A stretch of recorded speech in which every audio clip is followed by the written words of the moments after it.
Hello friends, welcome to A plus Pratibha classes.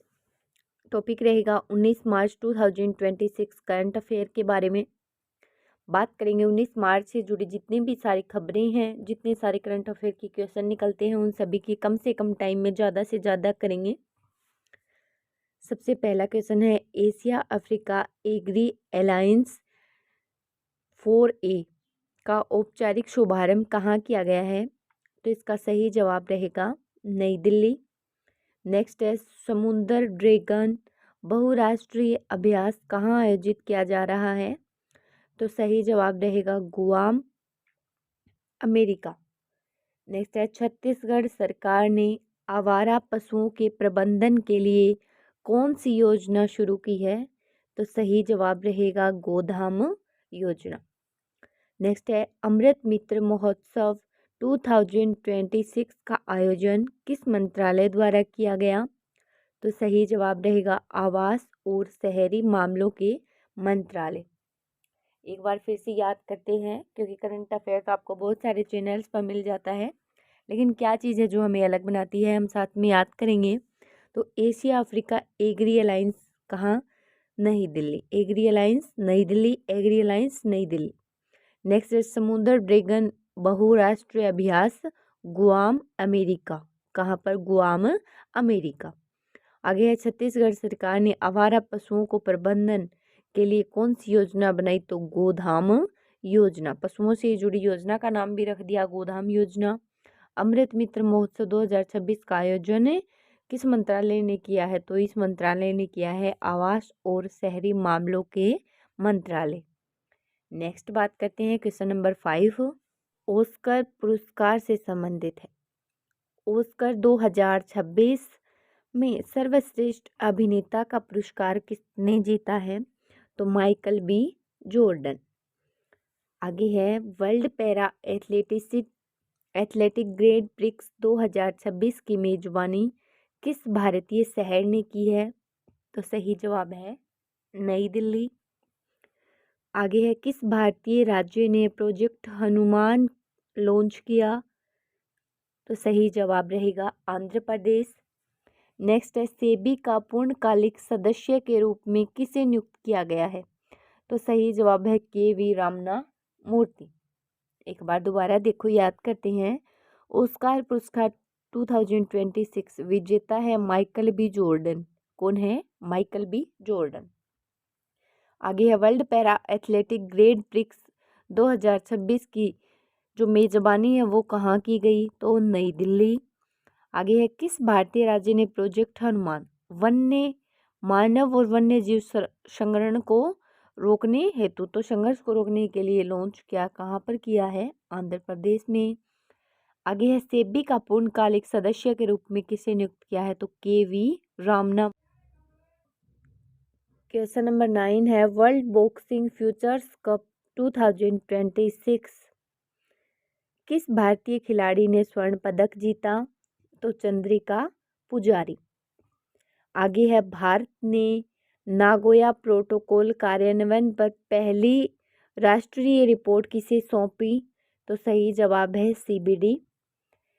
Next देखो, next है, Pandu port को NH-27 से जोड़ने वाला एलिवेटेड रोड कॉरिडोर किस राज्य में है? तो सही जवाब रहेगा असम राज्य में। आगे है, आयुष मंत्रालय द्वारा आयुर्वेद में प्रकृति के बारे में जागरूकता के लिए कौन सा अभियान चलाया गया? तो सही जवाब है देश का प्रगति परीक्षण अभियान। याद करते हैं, वर्ल्ड बॉक्सिंग फ्यूचर्स कप 2026 खिलाड़ी है चंद्रिका पुजारी।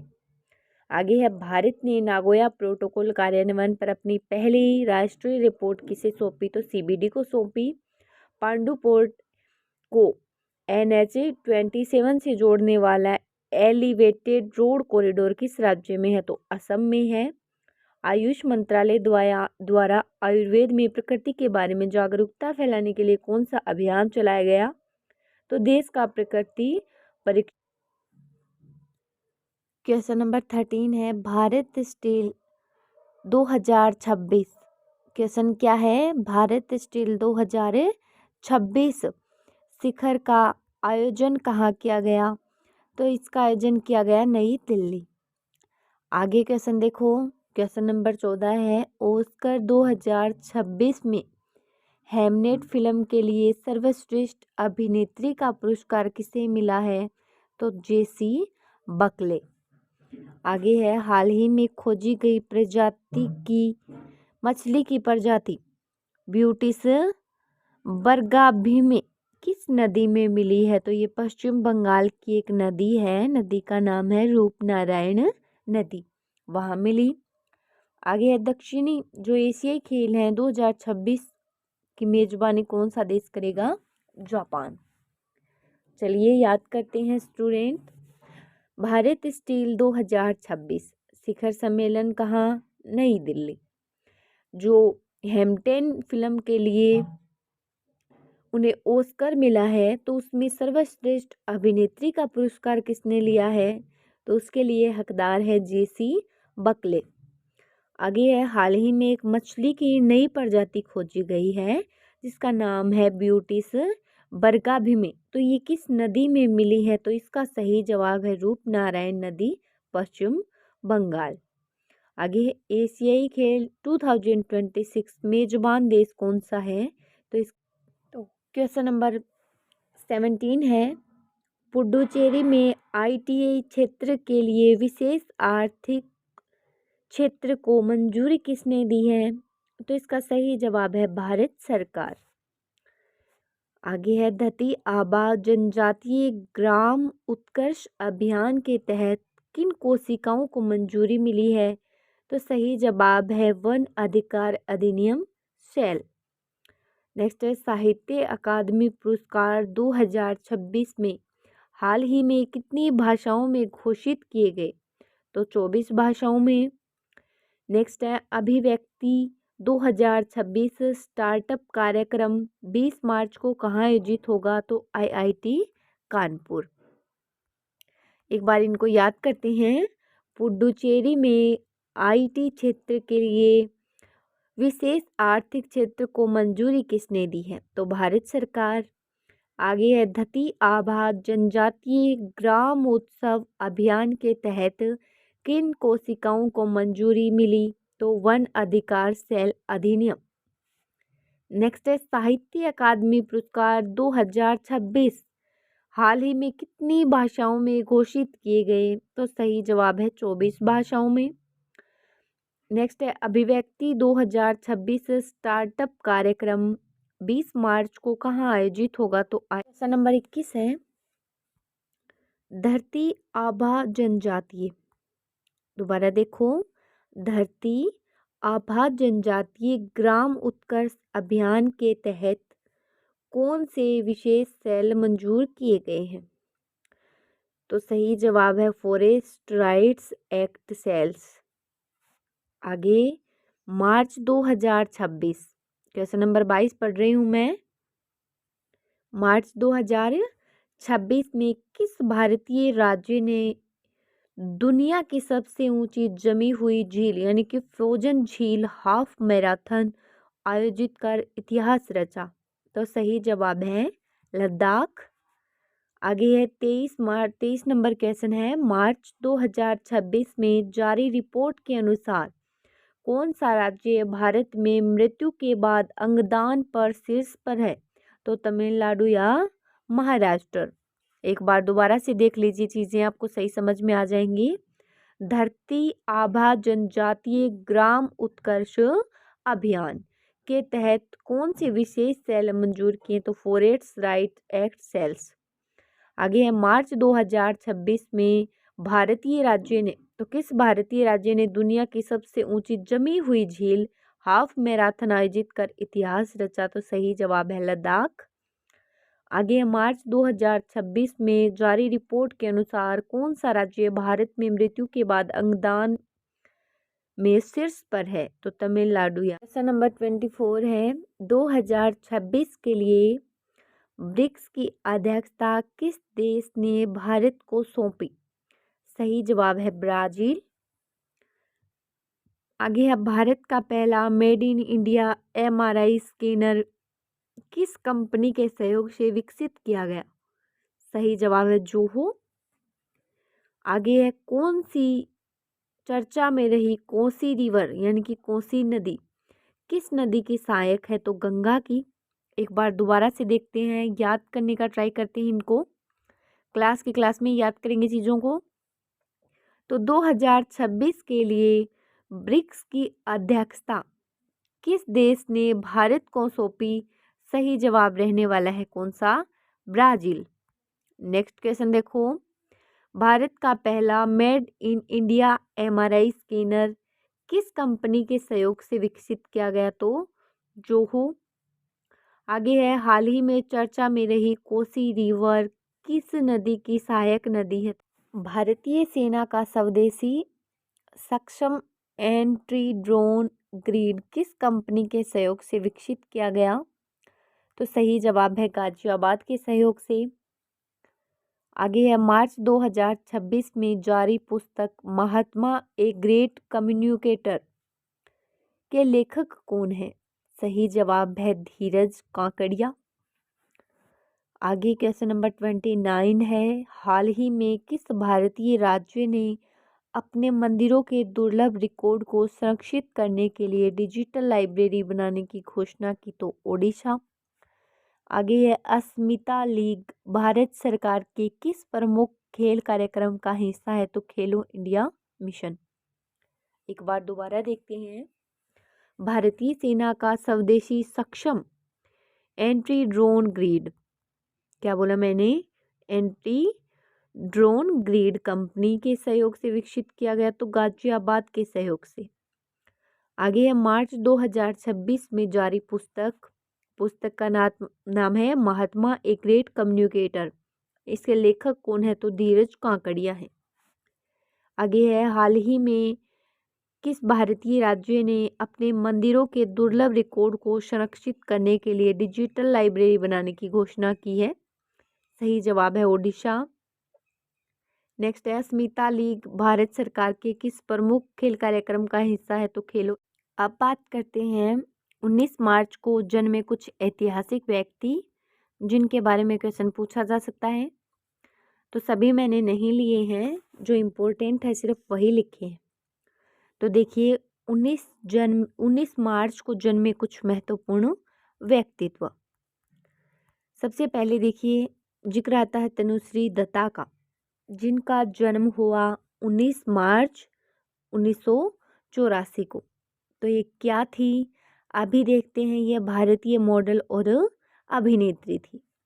नेक्स्ट है 19 मार्च 1884 जन्म हुआ किनका? नारायण भास्कर खरे का। कौन थे ये? मध्य प्रदेश के भूतपूर्व मुख्यमंत्री और राजनेता। ठीक है। नेक्स्ट देखिए बात है 19 मार्च की, 19 मार्च 1848। तो 19 मार्च 1848 को वाइट अर्प का जन्म हुआ। ये क्या थे? अमेरिकी पश्चिमी सीमा के प्रसिद्ध मार्शल। आगे है 19 मार्च 1884 जन्म हुआ चार्ल्स मेरियन रसेल का, जो अमेरिकी वाइल्ड वेस्ट के प्रसिद्ध चित्रकार थे। आगे है 19 मार्च 1982 को एडुआर्डो सेवरीन का जन्म हुआ, जो फेसबुक के सह। तो 19 मार्च को निधन होने वाली प्रमुख हस्तियां आपके सामने है, आपको दिख रही होंगी। 19 मार्च को निधन होने वाले प्रसिद्ध व्यक्ति देखते हैं कौन कौन है प्रसिद्ध व्यक्ति। सबसे पहले है 19 मार्च 1890 को पंडित गुरुदत्त विद्यार्थी। क्या थे ये? आर्य समाज के प्रमुख नेता और स्वामीनंद सरस्वती के शिष्य थे। आगे है 19 मार्च 1978 M.A. अंगयार थे। ये कौन थे? प्रसिद्ध स्वतंत्रता सेनानी और पूर्व लोकसभा अध्यक्ष।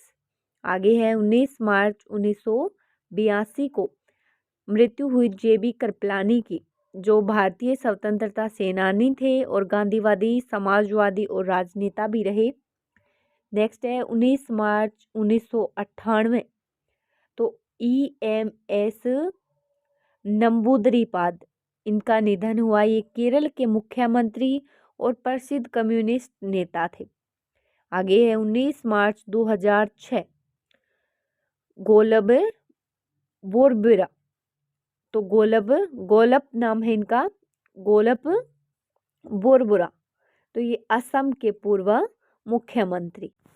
सबसे पहली है चैत्र नवरात्रि और हिंदू नववर्ष की शुभकामनाएं। 19 मार्च प्रधानमंत्री ने 19 मार्च 2026 से शुरू होने वाले चैत्र नवरात्रि और हिंदू नववर्ष यानी विक्रमी संवत 2083 के अवसर पर देशवासियों को बधाई दी। उन्होंने सभी के सुख समृद्धि और अच्छे स्वास्थ्य की कामना की।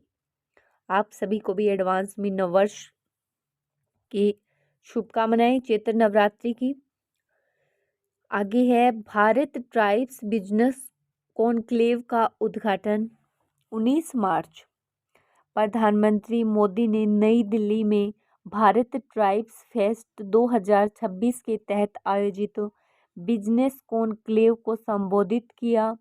यह कार्यक्रम 19 से 27 मार्च तक चलेगा, जिसका उद्देश्य जनजातीय उद्यमिता, तत्व स्तर और खाद्य प्रणालियों को बढ़ावा देना है। नेक्स्ट क्वेश्चन नंबर, ये जो फैक्ट न्यूज़ है थर्ड की बात करते हैं। ये दो न्यूज़ तो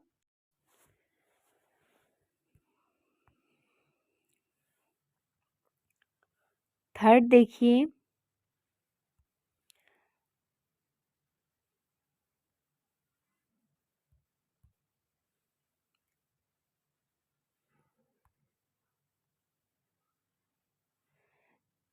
तो 3 नंबर है राज्यसभा से विदा होने वाले सांसदों को संबोधन।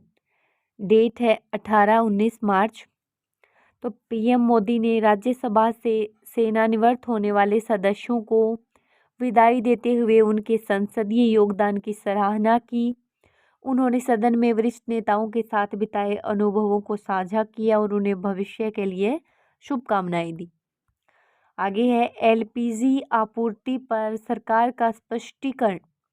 तो देश में एलपीजी संकट के बीच अफवाहों के बीच प्रधानमंत्री के नेतृत्व में सरकार ने स्पष्ट किया कि भारत के पास पर्याप्त गैस के स्टॉक हैं। उन्होंने लोगों से पैनिक बुकिंग न करने की अपील की और बताया कि होर्मुज जलडमरू मध्य से आपूर्ति सुचारू रूप से जारी रखने के लिए यूएई के राष्ट्र। नेक्स्ट है पश्चिम बंगाल और असम की बड़ी परियोजनाओं की सौगात। तो चुनाव से ठीक पहले अपने दौरे के दौरान पीएम मोदी ने असम के सिलचर में 23,550 करोड़ और पश्चिम बंगाल में 18,680 करोड़ से अधिक कनेक्टिविटी और बुनियादी ढांचा परियोजनाओं का उद्घाटन व शिलान्यास किया।